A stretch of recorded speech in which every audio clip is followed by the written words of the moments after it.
Hey everybody, welcome to this week's live video. If you don't know who this is beside me, this is Peggy Dean, and I would assume that most of you know who she is, but this is our live conversation with her, and she's going to be doing a live lesson for us as well. So welcome, Peggy. Hello. Thank you so much. Hi, everyone. So just before we get started, I usually tell people to hold their questions to the end, but I think for this one, it'll actually work better if you guys have questions to just throw them right in the comments and I'll sort of moderate while Peggy does her lesson because it could be fun to do some little impromptu things while we're playing around during this one. But yeah, if you're watching, say hello in the comments. We can't see your name, but we will be able to see your comments. And yeah, Peggy, can you just give everybody a little overview of who you are, what you do, how you got started with all of this? Yeah, so I'm Peggy. I am, what do I do? I'm an author and an educator and a dabbler, if you will. I got started in my journey by, I think that there's something really interesting about where we channel our emotions. And I one day decided to kind of alter my coping mechanisms with life and sat down to watercolor. And I think that there's just something really cool about channeling yourself into energy that is something you can be proud of. And then the rest was kind of history. Then every night I just was watercoloring. And then it was like, oh, I'm interested in this too. Oh, and this too. Oh, and this too. And then I just kept picking things up because I just wanted to keep creating. And then I was like, oh, I'll join this awesome network online. And then did that and was authentically me, which I encourage everybody to be. And then from there, I think that, when journeys happen organically, there's something really cool about how they truly happen organically and doors just keep opening. So I think that I just trusted that journey. So now I make things happen because I'm like, I want to do this. I'm going to do this. So I wrote a book and then another book, and I am a teacher for art. It's kind of like, I don't know, everybody has their thing, and I love teaching. Like, that's my thing. I love it. So yes, I think a really random nutshell. Sure. I love it. I love that you're so open about the fact that you just like did it because you wanted to do it. I feel like most people feel like they have to have this like magical story of how they became an artist. So you had no art background at all.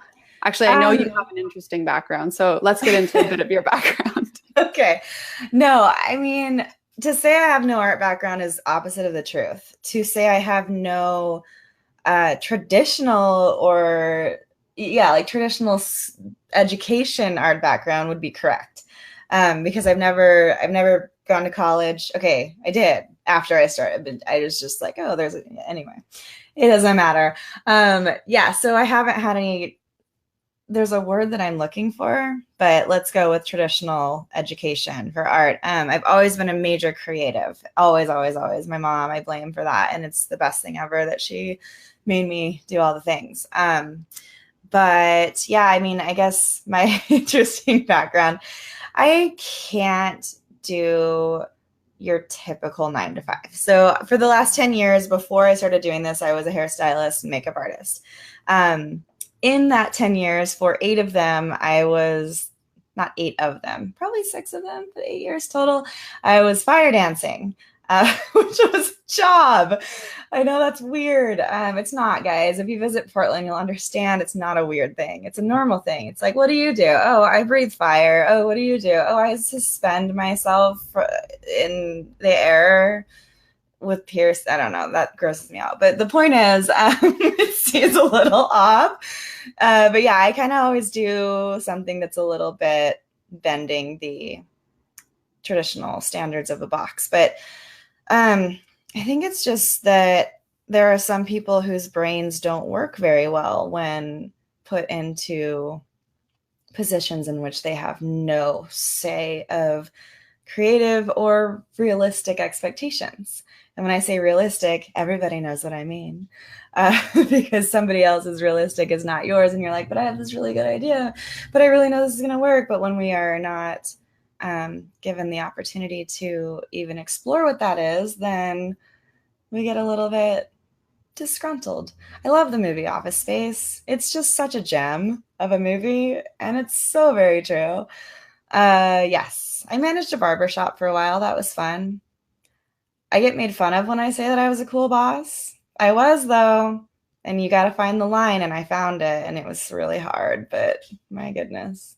But even then, that was a creative job. You were at a barbershop. It was a creative job. Yeah. So, and I think like you have this natural ability to think outside of that box, but for most people, it's really, really hard to like tap into that creativity, which is exactly what we're actually talking about today. So normally we do like a longer intro and chat here, but I think that we should do the tapping into creativity before we talk too much about it. So maybe we should just like jump in and do that right away. So people get really stressed out about supplies. So if they're going to do this live lesson with you, like actually right now on the spot, can you talk a little bit about what they need? Yeah. So the idea with these exercises that I want to do with everybody is that one of the things that I'm asked all the time, and people are stifled by the idea that they have to have the right thing to create something. You know, they're always struggling because if it's brush lettering, they have 2 brush pens and one of them's losing ink. If it is drawing, they have a really cakey watercolor pod that belonged to their 4-year-old, and it's like super messed up and super crunchy and weird and gross, but these are all things that you can use. I know this because when I first started, it was like digging through a box, finding this really old cakey watercolor that it basically sat on top of the paper and had like a gross texture. So that was just what happened. And knowing that you can work with what you have, to me, is one of the most important things.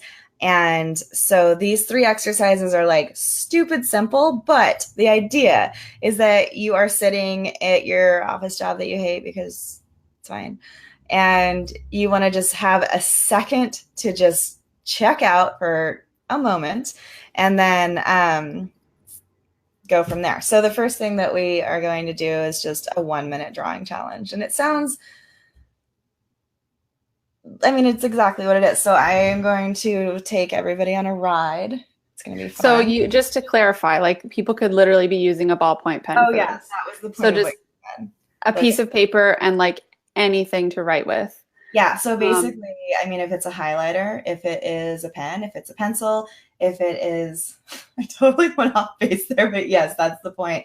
And I just hosted a drawing, or not a drawing, just an artistic challenge group on my Skillshare account. So there's a bunch of people that are part of that now, which is really exciting. So this is kind of stemming off of that.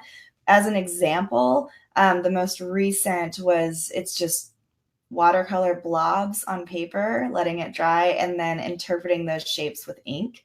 But it doesn't have to be watercolor. It could have been crayon. It could have been colored pencil. It could have been highlighter, which it was in some instances. So this is kind of stemming off of that idea, is working with what you have, but still being able to tap into a creative place. Gotcha. So for those people who are listening right now, and Peggy, you had said something about like if you're sitting at your office job, and it's probably actually lunchtime for a bunch of people on a work day right now. So I'm curious if you guys are watching, if anyone is watching and is doing this on their lunch break, tell us in the comments, because I think that's amazing.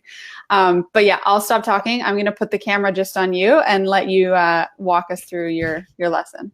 Okay, cool. So I'm upside down? Question? Nope, I'm not. Okay, we're going to have a focus situation happen here for a second. It's the cool thing about these. It's really funny because when I'm filming for videos, this is the behind the scenes that you guys don't see when I'm like, okay, wait, focus, focus, focus. So I'm just going to grab a pencil that is not special. It's not an art pencil. It's really nothing special. It's dull. I did this on purpose because this is my quick focus problem. Sorry, guys. Yeah, so this is basically what I'm doing when I'm writing a note to myself really fast. This is literally what I have on the top of my desk that I grab. When it comes to drawing challenges, there's a few things that we can do that is really fun. I don't know if anybody's ever heard of blind contour, but contour drawing is basically like, if you guys know what I do a lot of line drawing, where it's focusing hard on outlines, but not shading, not really anything within that. And that's personally a style that I am super drawn to. So when you do blind contour drawing, it can be really fun in the sense that you are just literally drawing what you see without looking at the paper. You don't lift your pen or pencil or highlighter or crayon. You just look at the object and you draw, and then you look when you're done. So that is something I can go over really fast, which will be hilarious. I encourage you to do it too. Another one is your blind contour portrait, which is also really fun because you can look at yourself in the mirror and you don't stop looking at yourself in the mirror and you draw your face, which is also very fun. The third way that we can do a drawing challenge is by actually looking at the paper, but only giving yourself 1 solid minute.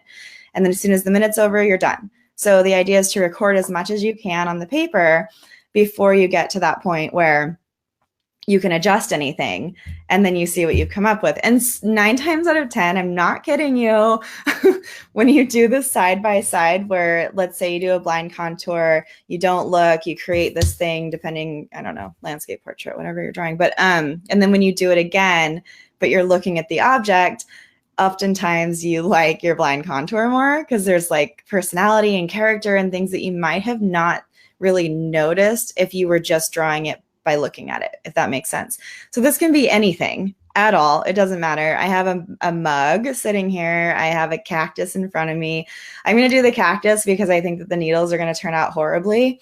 I'm going to try not to cheat because I also see my hand on my screen, but I'm going to try only to look at this cactus. And so to give you guys an idea, I will just narrate. I'll show you what this is first. So this is this cactus that I'm going to draw. I'm just going to narrate since you can't really see what I'm seeing. Sorry about the focus, everybody. It doesn't happen all. It's the cactus fault. Is it cactus's fault because it's singular? Because it's not. It's the cacti's fault. That's not right. Is it cactus apostrophe fault or cactus's fault? Nobody will know. Some of you know, and you're going to tell me later, and I love that. Okay, so I see a pot. I'm not going to look. Oh, it's so hard not to look because I see. Okay, you got it. I've got pot up here. I've got this situation. And then from here, because I'm not lifting up, I can go through and make a round circle, make some separations here. And then I know I have needles. If I go down here-ish right now, then I might mess that up. So I'm just going to make these, what do you call needles on a cactus? Spikes? I thought they were called needles. I think they might be. See, I feel like that might be too low, but nobody cares. I'm going to go to the next one. But I'm just giving you guys an idea. I've never done this while somebody's been watching the process, so I can only imagine how good this looks right now. But it is a really fun exercise. And these ones can be bigger because they're on the top. Sure. Cactus needles. It reminds me of, there's a board game where you have to do this. It's like a cranium. Have you ever played cranium? Oh yeah. You have to do it blindly? Yeah. You're allowed to lift your pen, but you have to draw blind. Interesting. Okay, so I did a really good job on the needles, I'm sure. And now I'm not lifting it, I'm just changing my grip. Okay, so now I'm going to draw the pot details really well, obviously. This is not a 1-minute drawing challenge like I was going to do, but then I decided in this moment that this might be a more fun exercise. It's great. Everybody's having a wonderful time. I can't. All right, so we're going to move over here. I'm almost done, guys. It's going to look really good. You guys already know. You're like, wow, masterpiece in progress. I think it looks better than you think. That's the thing. It usually does, especially blind contour. You also notice little details that you might not otherwise have seen. I think I might have said that, but that's the coolest part. Like when you blind contour first, all you're noticing is details. You're not judging the process of what you're creating. You're not looking at anything that is going to distract you from things you might want to pick up. And then you'll start to see texture. I know that probably, it felt weird to draw that weird line, so I'm pretty sure it was off. But you know what I'm saying? Like, there's just things in the object that you're really studying this way, and you're just recording onto the paper. Okay. No, it is better than I thought it was going to be. I went blurry. I'm sorry again. It's the cactus fault. I got to figure this out. What is the deal? What kind of camera are you using? Sometimes there's a lock. There is a lock. I should just go into the lock. I just move it around so much that it's just one of those Logitech special men that I'm totally now going to get rid of because this is the most embarrassing.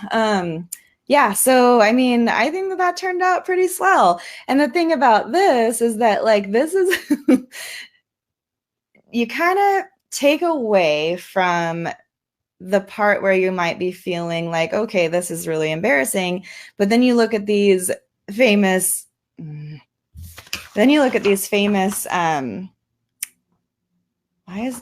to put the lock on, I think. Then you look at these famous painters and paintresses, and they have artwork that looks like this, and it's amazing. And you look at it and you're like, oh, wow, that's so unique. This is so cool. And suddenly you literally just created that on accident. It's like a happy accident. That's what I'm considering a happy accident. It's kind of off, but it's also kind of amazing. So that's just kind of a fun way to take that. And then I'm just sorry, guys. I'm just going in to try to lock this real fast, but I don't remember what it's under. This is the beauty of live. We're just all embracing our humanity here. So if anybody is following along and just did that, tell us in the comments how it went for you, and take a picture of it. I'm going to dare you to take a picture of it. And then later on, I'm going to make a thread where we can all post our work, because I just did it while Peggy was doing hers. And if I have to share mine, you guys have to share yours. I can't even wait. I can't even wait to see it. Really, this is what I drew. Oh. Yeah, it's sort of elaborate for a quick sketch. You're making it even more of a struggle for yourself. I love that. Okay, I'm not going to do this right now because I can't find it. So I'm just going to keep being awkward, and you guys don't mind, right? Don't worry about it. It's really not that bad.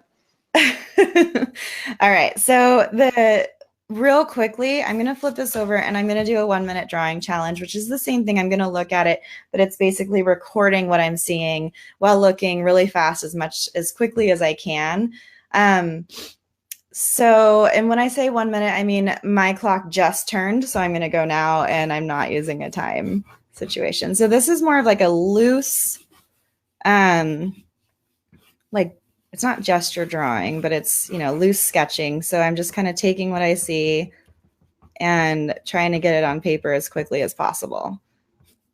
And it's going to look very different to what I just did. But I know I only have a minute. So it's like, then I have to focus on what details that I want to enhance, what I want to detract, what I don't care about, what I know I can leave out in 1 minute, and know that it'll be fine from there.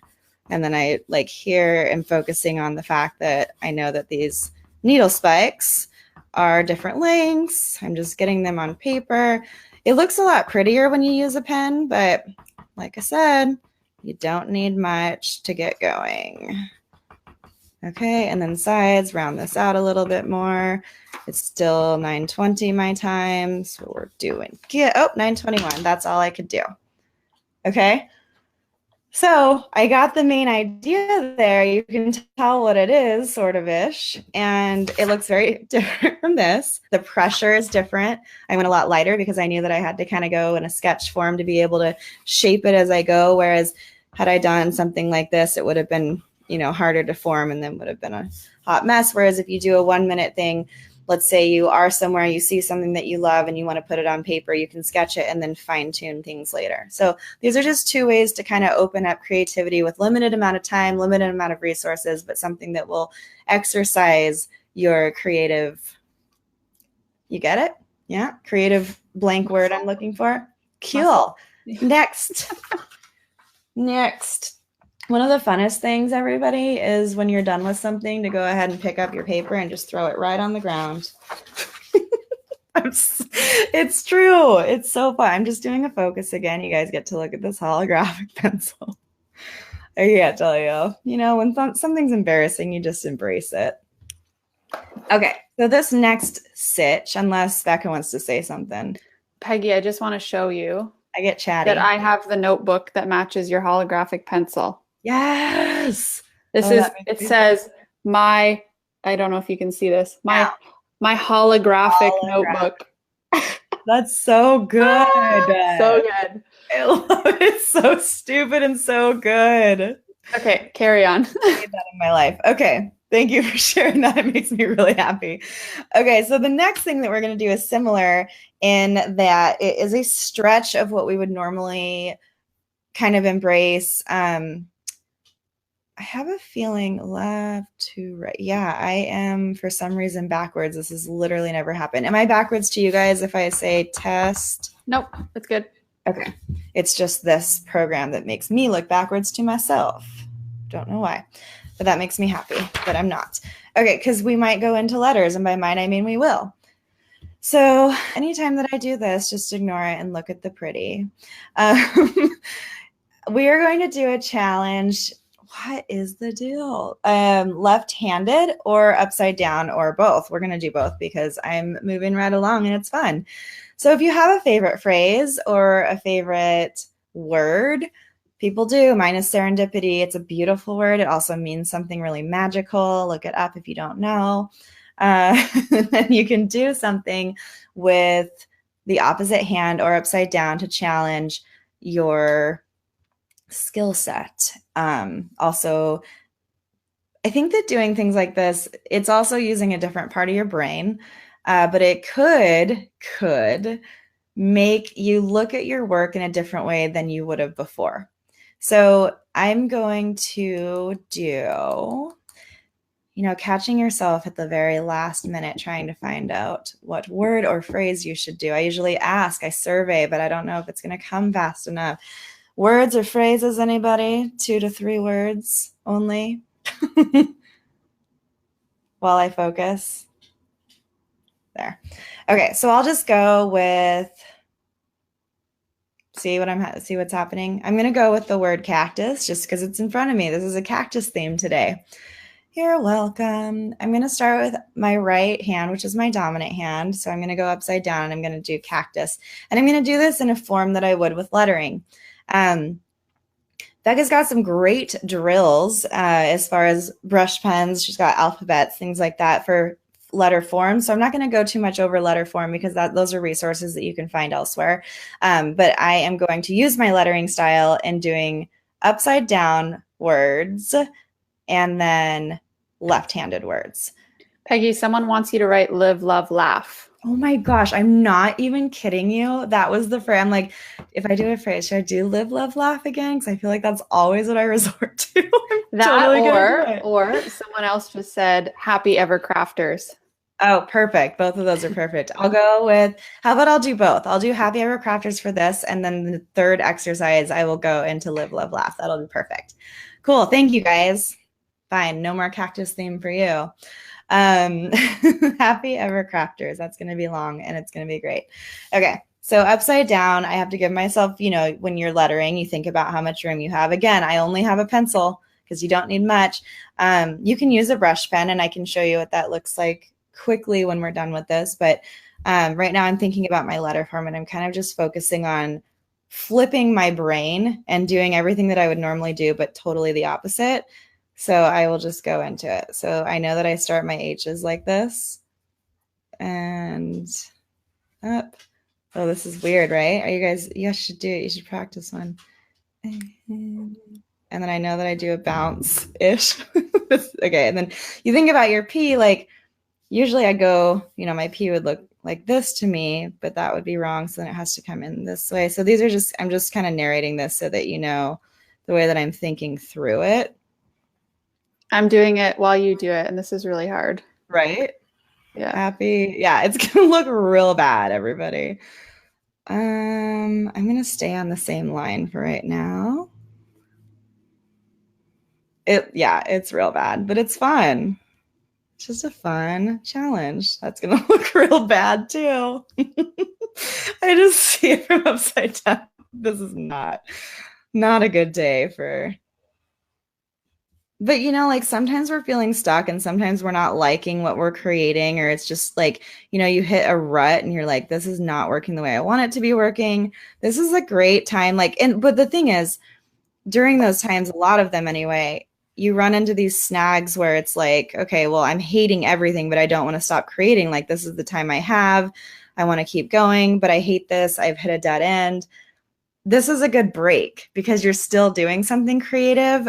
You're not giving up, but you're totally changing gears to give yourself a moment that you can laugh and make things light and then create something beautiful like this. Really nice. Can you hold it up a little closer to the camera? Yeah, everyone's really jealous. Yeah. It sort of looks like mine, but I'm not done yet. Okay, hold on. So I'll do this one more time with just like. Mine won't focus. Amazing, so I can't see it. It won't focus. Oh well, I'll show you later. Yeah, I can't wait. I need to talk to you about how you make such great white balance happen for yourself. I guess it's exposure, not white balance. Everybody, I don't know photography. Don't ask me about it. So let's go with, I'll just do a quick line of the alphabet because you don't want to stop at one thing. So I'm going to angle things a little bit more. That's going to be a mistake. So I love mistakes. I'm just going to cheat. Okay, cool. It's that direction. So my A, so see, now we're getting angled. But then I have to kind of trace over, like, how is this going to look? Okay. And then I'm going to go into C and then D, except where is this going to go? Outside. And if you end up with having letters that are, okay, like don't look at that one. If you end up having letters where they're going the wrong direction or anything like that, that's not the point. The point is that you're just giving your mind a break. And what great fun it is indeed. Like, that's not high enough. Everybody knows it. I really hope you guys are doing this. It just changes and makes people so very happy. Okay, I feel like that's good. I can't connect anything to that K and have it be salvageable. But yeah, I mean, like, I started with an angle and then it didn't stay angled at all. And then my G is just like such a award winner. Do you remember in school where we would circle our favorite letter? Yeah. That's that G. It is a wonky. Okay, so let's do this left-handed. Just because I'm running out of room. And when I say let's do this left-handed, I don't mean upside down left-handed. That would be a stretch unless you're feeling brave and bold, and more power to you.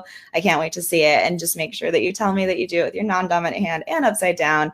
And then you win the award of the most creative of the day, or most brave, not most creative, most brave. So I'm going to do Happy Ever Crafters with my left hand lettering. I'll let you guys know I am the least ambidextrous person. And when I was like in third grade, I'm just going to start. When I was in like third grade-ish, I told everybody I was ambidextrous because, when you're in third grade, you are what you say you are, and you just kind of believe it. And I pretended that I was a really good ambidextrous. Look at that. Like, I can't do one line without shaking. All right. Yeah, clearly that ambidextrosity, that word I'm looking for, it didn't last very long, if ever, but I'll own it now. I'm not living in a fairy tale anymore. See? Oh God, there's no way yours is worse than mine. Okay, so, but the key is here, you guys have to remember, even though we have only a pencil, we're still lettering. We're not doing cursive, so you still have to lift your pen after, or pencil or crayon or whatever after each stroke. Yeah, it looks great. I am 98 years old right here. I'm not going to lie. If I have 98-year-old handwriting that looks like that, I'm going to be pretty pleased with myself. Okay, just because I said I would, I'm just going to really quickly do this. Just do a word upside down with a brush pen. Just because I said that I would. You could use any brush pen. I just grabbed one. These are, you can't, I mean, some of you should know what this is. I'm really bad. I'm not going to use this one. So I could use something that I know what it is. Okay, this is just a Tombow Fudenasuki soft tip. These are great, but that's not the point. The point right now is to challenge yourself in doing downstrokes. You know, your downstrokes are supposed to have your weight lines, but this is the opposite because you're upside down. So I'm just doing it real fast. Oh, see that P? Not good. But see, you know how, like, think about when everybody first starts lettering, and you might be in that stage right now, and things might not look, sorry about that siren outside. Things might not look like how, you know, exactly how you want them yet, because they're, you know, they're going to take practice, and they're going to take, something's going on. They're going to take time to build muscle memory and hone your craft. Well, I mean, if you think about that, this isn't too far off. And I think that we could all be expert letterers with our non-dominant hand if we just give it a chance. I mean, that's pretty similar to my first shot of lettering. It just is a little shakier and a little less form. Cool? So that's a fun one. You're welcome. All right, so the last thing that I want to do in our 3 simple, easy exercises to broaden your creative horizons is to play with some ligatures. And I'm going to do this again with a pencil. And I'm not showing you the pencil because I'm proving it's a pencil. I'm doing my focus fun, my focus game. So this one, I'm going to do Live, Laugh, Love. And I'm going to do this again in my letter forms that I do that you have resources for. This is not the point of the video, so I'm not going to go into it too much. But I'm going to do these without an entry, like an entry stroke that I would normally do. I'm going to do it without an exit stroke. I might, and I'll explain why. But so I'm just going to do something really simple. Live in my letter form. It doesn't have to look like this. Live. See, I'm not doing entry or exit. Laugh, even though I did right there, but we're just going to pretend it's not. And I'm running out of room because I didn't compose that well and nobody cares. Love. Okay. So I put that down and it's really sloppy and that's fine. But when we play with ligatures, the idea here is like what can connect to what and make this look then like a puzzle piece, like a puzzle that we've fit together just perfectly. Let's say yours looks like, I'll try not to make this too small, but let's say that yours looks like this, which is also, it fits beautifully because your L's are kind of your play composition. But if it looks, oops, live, laugh, love, like something like this, you might see room for improvement in that you can move these words around. But composition isn't really what we're going for. Only it kind of is because we're playing with ligatures. So this would be a beautiful way to set up. This is a great way to set up because everything's centered. I've done this particular phrase so many times because it's just like such a pretty composition that I just know where I was going to put things. But I want to connect certain letters to other certain letters. So this is where you can play and kind of get a feel for where those should go, which then in turn look like these amazing flourishes. So if I see like my H can easily connect to my E, anything on the outsides can, but let's get a little more creative and say like, well, what if my E connected to my G? How would I make that work? So that's where you can play and you can bring this down and just kind of trace it lightly because this is not our final piece and figure, okay, so I can bring the G and then have this E connect right here.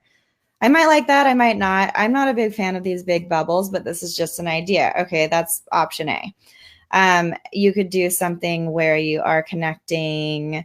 Oh, and by the way, if you're just doing something to play, this doesn't have to be in lettering. This can be just in caps or anything like this, because at this point you can do the same thing where your L might come down and connect to a V. You know, like you're playing with how this composition can go. And then once you evolve it, experiment. You can make a final draft of it, and it could be just be your little office sticky note that you put on your computer and feel proud of every morning that reminds you to live, to laugh, and to love. So yes, that is the idea. Now, this is kind of the same for any flourish. If you don't want to go ligature style and you want to just do something like you say, okay, this area seems a little blank. Let's say this is really heavy. What can I do here? There's not really a ligature that's going to work. That's where you can say, okay, well, one of these, the beginning of one of these could probably start a little more enthusiastically, I'm going to say. But then that's where you can bring, you know, okay, well, that looks pretty. What can I do with that right here? Well, you can bring it up and then do a little twirl fun. And then maybe not drop your V as much. But this is where you just trace over the same thing over and over and over because you're playing. And that's the thing that people don't understand about ligatures or flourishes. They always feel stuck and they want to make all these beautiful things. But it's really the experimentation process to me and kind of getting a feel for how you can create, you know, okay, well, this is something I'll try. So now my A is going to be my L, which, you know, kind of looks weird because I've got all these lines going on, but that might work. So to give you an idea of what that will look like, let me just grab another piece of paper. If I do, you know, laugh, I'm going to leave that out for now, finish this part, except my G might come out here and do something fun. Then your H doesn't want to be left alone. So then you create something where it's flourishing inward. But then my A connects to this L like that. And then it looks really pretty. So that's where you experiment with that. But then after you do the next page of tracing, you just keep on keeping on and figure out, where do I want these other things to go? What else can I do with this? Where else can I build from this? So that's where your H could do something. This H could do something. This L could do something. There's opportunities on each one of these letters on how to connect them together. If you didn't catch on, ligature is where two letters connect together, if I didn't say that already. So that's the idea there, to create something that expands. And then what that laugh and love would look like, I guess I would leave that L out for now. So since you know that and you've already done a draft of that, you now know that this L, when you put it in, is going to go into that V. And so then you can start drafting that. And the more that you draft it, the more it's going to perfect. And then you can actually create a final piece off of looking at it or tracing it, the final one that you love. And then it's nice and clean. Cool? Make sense?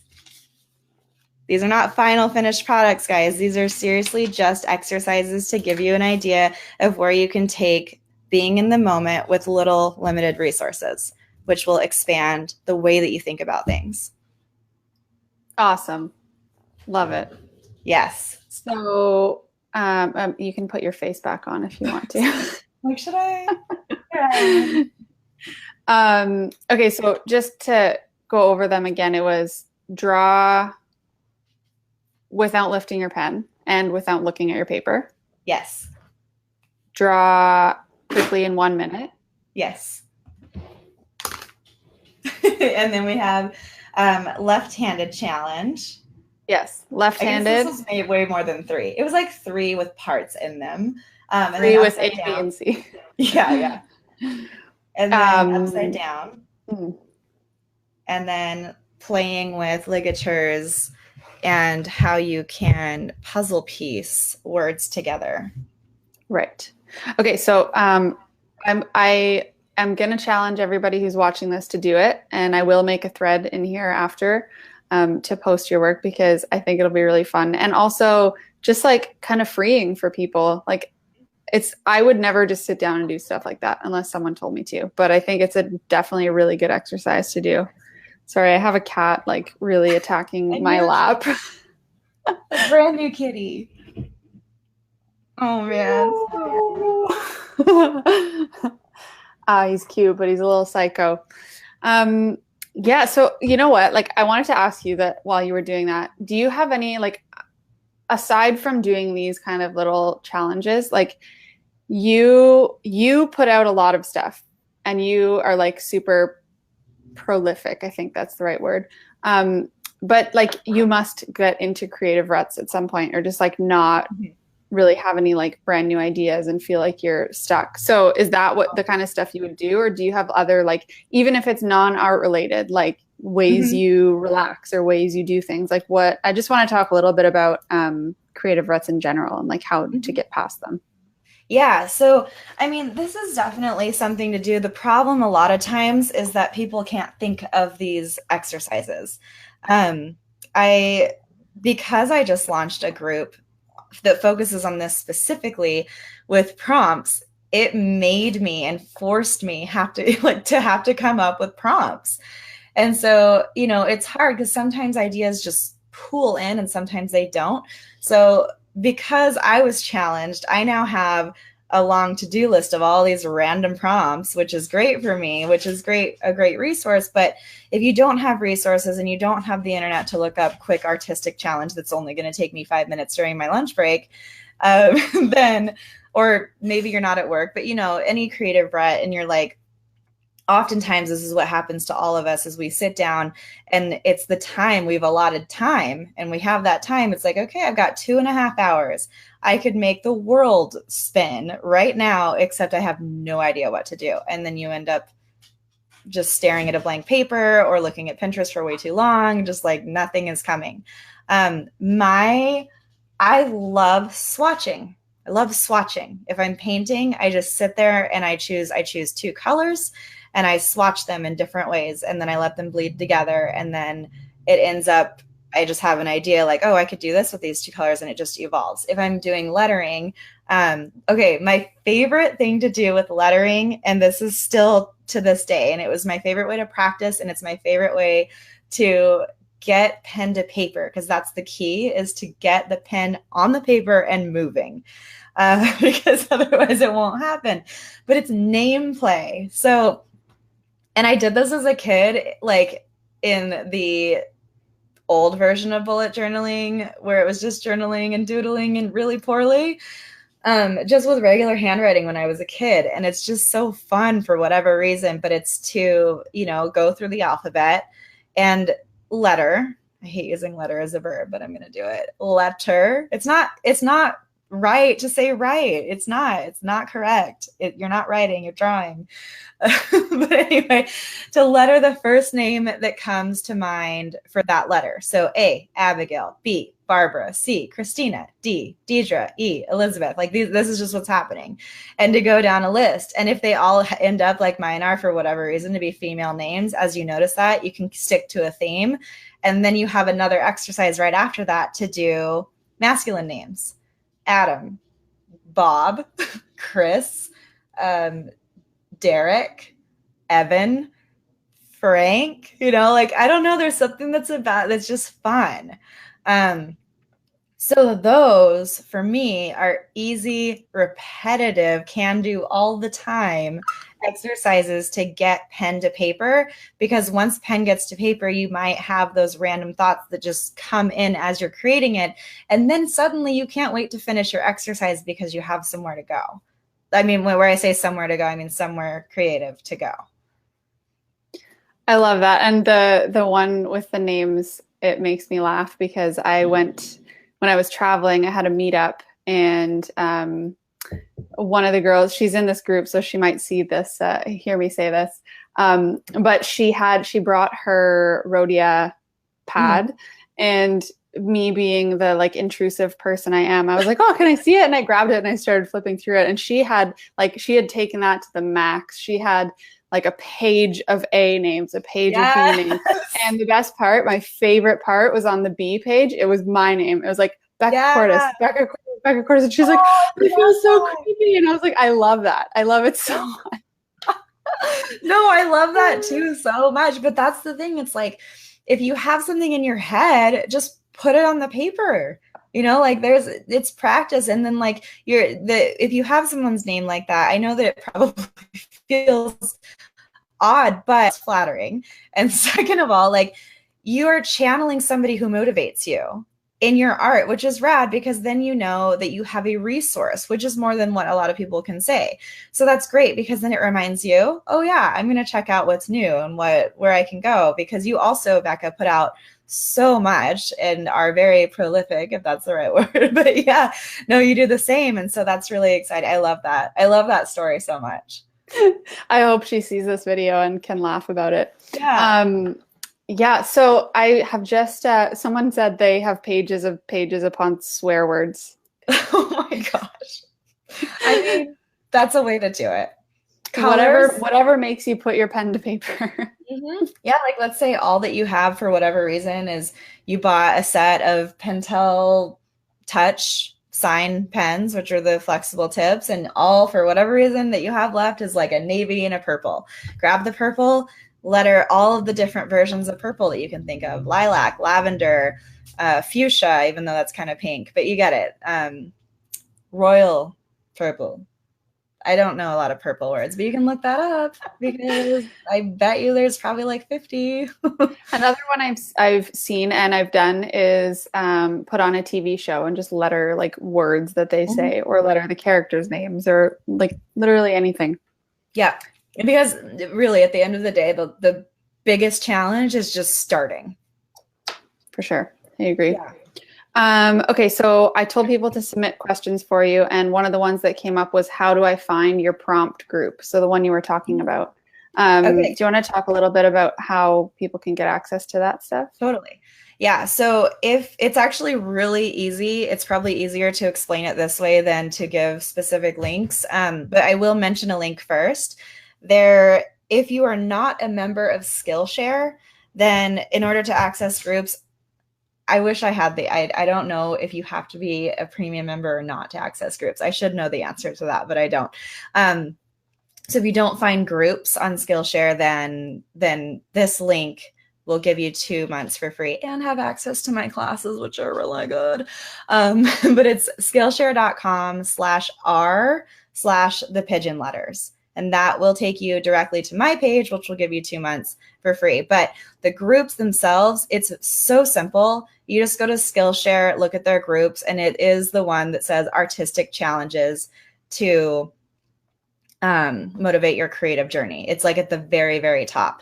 So Skillshare.com/groups, and it's right there. Artistic challenges to motivate your creative journey.